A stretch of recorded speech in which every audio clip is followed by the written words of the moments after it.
All right, let's dive right into this explainer. We're looking at a massive, literally ground-up paradigm shift that's reshaping the everyday world around us. We are witnessing a fundamental evolution in how we build our environments, moving civil engineering away from the vehicle-centric models of the past and heading directly toward human-centered, sustainable cities. If you've noticed your local streets changing lately, well, you're witnessing this very shift firsthand. Here's a roadmap for today. First, the car-centric era. 2, designing for real people. 3, the modern urban toolkit. And 4, engineering an equitable future. So part 1, the car-centric era, or the 20th century status quo. Think about your own daily commute for a second. For decades, the standard civil engineering approach strictly prioritized vehicle traffic. I mean, it was all about speed, treating pedestrians almost like an afterthought. But today, we're actively shifting toward a human-centered design that puts pedestrian and cyclist safety, comfort, and experience first. This shift is a real game changer. Honestly, it's just as impactful in civil engineering right now as AI is in the tech world. Moving on to part 2, designing for real people. This is really a new core philosophy. Enter the concept of complete streets. Now, this is a foundational, human-centered design philosophy, and it completely redefines who our public infrastructure is actually built to serve. Instead of just funneling cars from point A to point B as fast as possible, complete streets mandate that our roadways safely serve all users. We're talking pedestrians, cyclists, transit riders, and drivers, the whole shebang. To actually make this a reality on the ground, engineers focus on a few key pillars. First up is walkability. Can residents actually reach their daily destinations easily and safely on foot? Then there's mixed-use development. This is blending residential, commercial, and office spaces to basically slash the need for long drives. And absolutely crucial here, standardizing universal accessibility features. Think curb ramps, tactile paving, and appropriately timed signals so the city genuinely works for everyone no matter their physical ability. All right, part 3, the modern urban toolkit, where we look at some tangible tactics. Now, the stakes here are literal life and death. The well-documented data is incredibly clear on this. As vehicle impact speeds go up, a pedestrian's chance of surviving a collision drops sharply. It plummets. We simply can't afford to have cars flying through pedestrian-heavy zones anymore.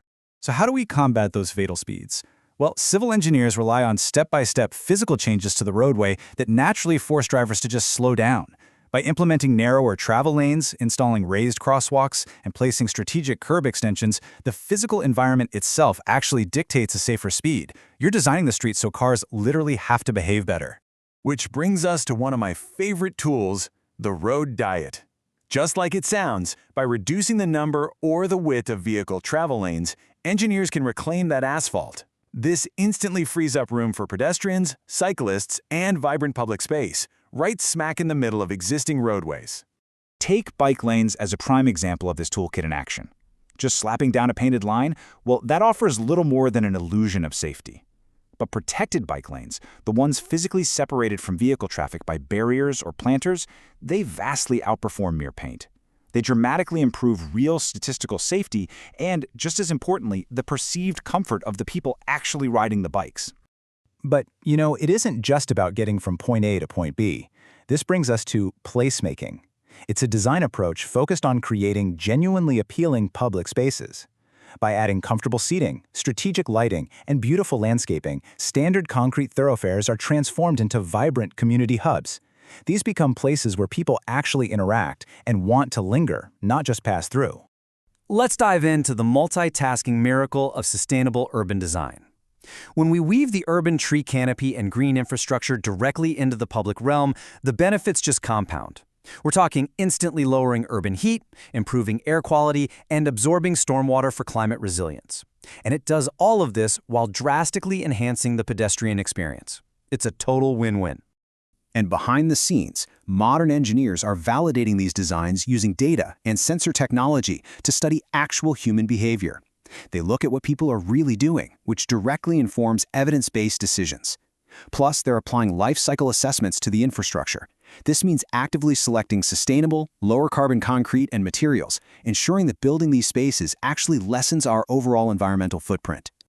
Which leads us to our final section, Part 4, Engineering an Equitable Future, looking at the holistic city.